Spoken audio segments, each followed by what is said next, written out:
BJP వాళ్ళు కాంగ్రెస్ ఆఫీస్కి రావడానికి ఎలా చూస్తారు?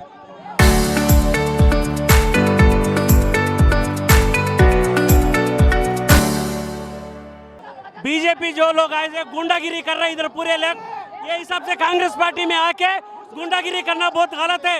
हम कांग्रेस पार्टी ऑफिस में कितना काम कर रहे हैं, साइलेंट होने काम कर रहे हैं। हमारे नायक राहुल गांधी जो भी है पार्लियामेंट में आके उन लोग खाली स्टूडेंट के लिए धरना करते रहे तो उधर पूरा अरेस्ट कर दिया उन लोग का, वो पूरा गलत है। ये पूरे बीजेपी के अपने ऑफिस में आके क्या भी हो दो, ये हिसाब से करना गलत है। ये पूरा गुंडागिरी कर रहे हैं इन लोग। हमारे कांग्रेस ऑफिस में आके हमारे कांग्रेस ऑफिस में पत्थर उठा के मार रहे, अंडे मार रहे। देखिए एक बार उधर, एक बार विजिटर देखिए, उधर देखिए वो गुंडागिरी कैसा कर रहे हैं, देखिए खाली गुंडागिरी कैसा कर रहे हैं देखिए। సో చూసారు కదా, బీజేపీ ఆఫీస్ వాళ్ళు అయితే కాంగ్రెస్ ఆఫీస్ విజయవాడ కాంగ్రెస్ ఆఫీస్ దగ్గర అయితే నిరసనలు ప్రకటిస్తున్నారు. పర్మిషన్స్ తీసుకున్నామని అయితే వచ్చి మరి గుడ్లు కొడుతున్నారు, చెప్పులు ఇసురుతున్నారు బీజేపీ వాళ్ళు అయితే. బీజేపీ అధ్యక్షుడు మాధవ్ గారు అయితే ప్రస్తుతానికి అయితే ఇక్కడ ఉన్నారు. మరిన్ని విషయాలు తెలుసుకుందాం ఇక్కడ కాసేపట్లో.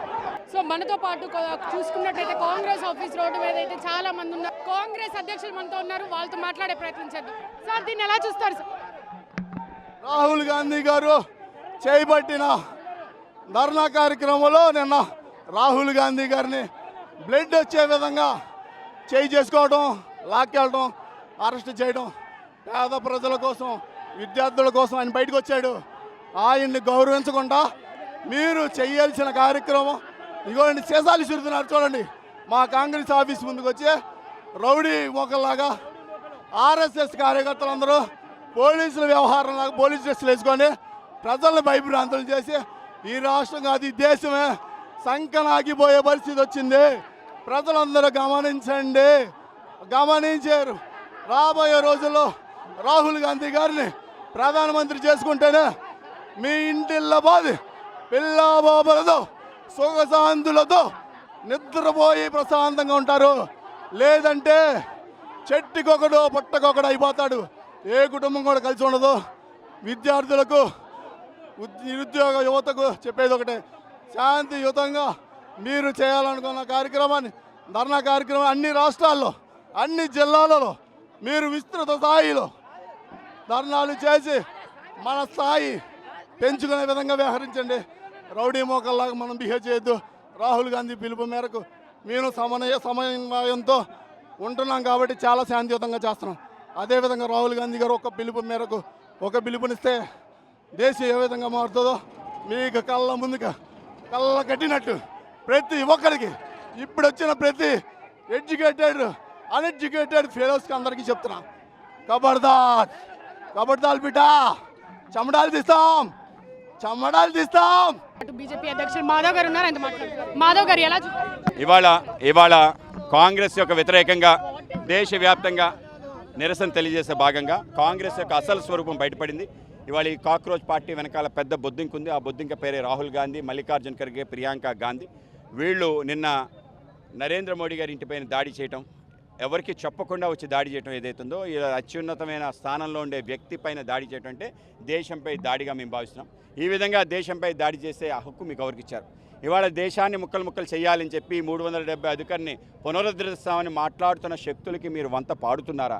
ఇవాళ అక్కడ ఏవైతే పాటలు పాడుతున్నారో, అఫ్జల్ తేరా నామ్ రహేగా ఇన్షాల్లా అనే మాట కానీ, తేరా నామ్ రహేగా అల్లాకా అనే పాటలు పాడుతున్న శక్తులకు కానీ మీరు ఏ విధంగా సపోర్ట్ చేస్తారు? ఇవాళ భారతమాత అంటున్నారు వీళ్ళు. భారతమాతకి ఎంతమంది తండ్రులు అని భారతమాతని అత్యంత నీచంగా మాట్లాడే శక్తులకు నువ్వు ఏ విధంగా సపోర్ట్ చేస్తున్నావు? ఇవాళ ఇవన్నీ ప్రశ్నించడం కోసం ఇక్కడ రావడం జరిగింది. ఇవాళ ప్లే కార్డ్స్లో తీసుకొచ్చిన నిరసన తెలియజేయండి. 370 అధికారులను రద్దు చేయడం, ఏ విధంగా నిట్ పేపర్ లీక్కి సంబంధం అని ప్రశ్నించడానికి వచ్చాం, ఏ విధంగా పార్లమెంట్ని ధ్వంసం చేయడం నిట్ పేపర్ లీక్ సంబంధం అని అడుగుతున్నాం, ఏ విధంగా ఇవాళ అర్బన్ నక్సల్స్ మాట్లాడుతున్న మాటలకి నిట్ పేపర్ లీక్కి ఏంటి సంబంధం? ఇవాళ ఒక సాకు కోసం వెయిట్ చేస్తున్నారు. ఇవాళ ఈ దేశ విద్రోహ శక్తులు దేశంలో అంతరంగిక అశాంతిని సృష్టించాలని నేపాల్, బంగ్లాదేశ్ లాగా ఈ దేశంలో విద్యార్థి ఉద్యమం తీసుకురావాలనుకున్నారు. కానీ వాళ్ళ యొక్క వాంఛలు అన్నీ కూడా నిరాశకు మిగిలాయి. వాళ్ళు నిరాశ నిస్పృహలోనే. ఎందుకంటే ఒక్క విద్యార్థి కూడా, నిట్టు రాసిన విద్యార్థి అక్కడ నిరసన లేదు. మీరు అడగండి, అందరూ అనేక రకాల మాధ్యమాల్లో చూపిస్తున్నారు. అందరూ కూడా వాళ్ళకి సపోర్ట్ చేయడానికి ఇక్కడ చేస్తున్నారు. వాళ్ళు ఎక్కడున్నారా అంటే వాళ్ళు ఎగ్జామ్ రాసి వాళ్ళకి అడ్మిషన్ కార్డు తీసుకొని కౌన్సిలింగ్లో ఉన్నారు. కానీ ఎవరు నువ్వు అంటే నేను ఎంఏ పాలిటిక్స్ చదువుతున్నాను, నువ్వు ఆశావాడిని, ఎస్ఎఫ్ఐ వాడిని, నేను పీడిఎస్యూ వాడిని, నేను ఏఎస్ఎఫ్ వాడిని, నేను ఎన్ఎస్యుఐ వాడిని చెప్తున్నా తప్ప ఇంకోటి కాదు. ఇటువంటి శక్తులందరికీ కూడా హెచ్చరిక ఇవ్వడం కోసం వీళ్ళ నిరసన చేస్తారు. మీ పార్టీ ఎడ్యుకేషన్ మినిస్టర్ ఎందుకు రిజైన్ చేయట్లేదు? కాదు, దాన్ని వెంటనే నిర్వహించాం. అక్రమార్కులు అరెస్ట్ చేస్తాం.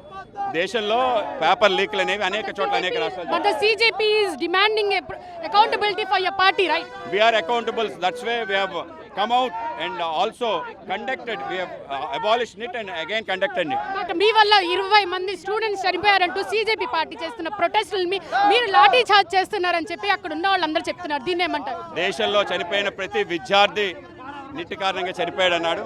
చనిపోయారు, ఒకళ్ళిద్దరు మారిన, కానీ దేశవ్యాప్తంగా చిత్రీకరించేస్తున్న విషయం ఏదైతే తప్పు. ఇవాళ ఇంటి రెండోసారి నిర్వహించాం. ఒక సంఘటన జరగలేదు. అందరూ కౌన్సిలింగ్ ర్యాంక్ కార్డులు వచ్చాయి. ఇవాళ వాటి గురించి మాట్లాడలేదు. ఇవాళ పార్లమెంట్ ఎందుకు నిర్వహిస్తారు? నిజంగానే నరేంద్ర మోడీ గారి ధైర్యం లేదంటే పార్లమెంట్ నిర్వహించారు. పార్లమెంట్ ఎందుకంటే డిబేట్ చేయడం కోసం, కానీ డిబేట్ ఇష్టం లేదు కనుక మొదటి రోజే వాళ్ళు వాకౌట్ చేశారు. ఒక అపోజిషన్ పార్టీ లీడర్ని ఎలా అరెస్ట్ చేస్తారని మిమ్మల్ని కాంగ్రెస్ వాళ్ళు నిలదీసి అడుగుతున్నారు. దీన్నేమంటారు? దేశం అత్యత ప్రధానిపై దాడి చేస్తే కూడా వదిలేలా? అరే మతుందా లేదా అని యొక్క నేతకి అసలు అడుగుతున్నాం కాంగ్రెస్ నాయకుల్ని. మన యొక్క ప్రధానమంత్రి ఇంటిపైన దాడి చేశారు, అరెస్ట్ చేయరా? లాఠీ చార్జ్ పెట్టి కొట్టాల్సిన అవసరం ఉంది. కానీ నరేంద్ర మోడీ గారి హృదయం పెద్దది, అందరినీ దగ్గర చేసుకునే ప్రయత్నం చేస్తాడు కాబట్టే వాళ్ళపై లాఠీ చార్జ్ చేయలేదు. మీరు CJP పిల్లల మీద కూడా ప్రొటెస్టులకు వచ్చిన చిన్న పిల్లల మీద కూడా నియర్లీ 5 years 10 years పిల్లలు వచ్చినా కూడా మీ BJP వాళ్ళు లాఠీ చార్జీలు చేస్తున్నారని మీ మీద ఆరోపణలు వస్తున్నాయి. దీన్ని ఏమంటారు? తీసుకొచ్చారు పిల్లల్ని, ఆడవాళ్ళు ఎందుకు తీసుకొచ్చారు? ఎందుకు ముందు పెట్టారు? ఎందుకు పెప్పర్ స్ప్రే పోలీసుల మీద వేశారు? వీళ్ళ యొక్క ఆలోచన ఎప్పుడు కూడా దాడి చేయించారు. సో చూసారు కదా, CJP ప్రొటెస్ట్లో అయితే ఫస్ట్ పిల్లలు ఎందుకు తీసుకొచ్చారు, లేకపోతే లాఠీ ఛార్జీలు ఫస్ట్ వాళ్ళు చార్జ్ చేయడం వల్ల ఏదో ఒకటి వాళ్ళు వేయడం వల్లే మేము యాక్షన్ తీసుకోవాల్సి వచ్చిందని BJP వాళ్ళు అయితే చెప్తున్నారు. కెమెరామెన్ సాయితో అథా మొహమ్మద్ RTV విజయవాడ.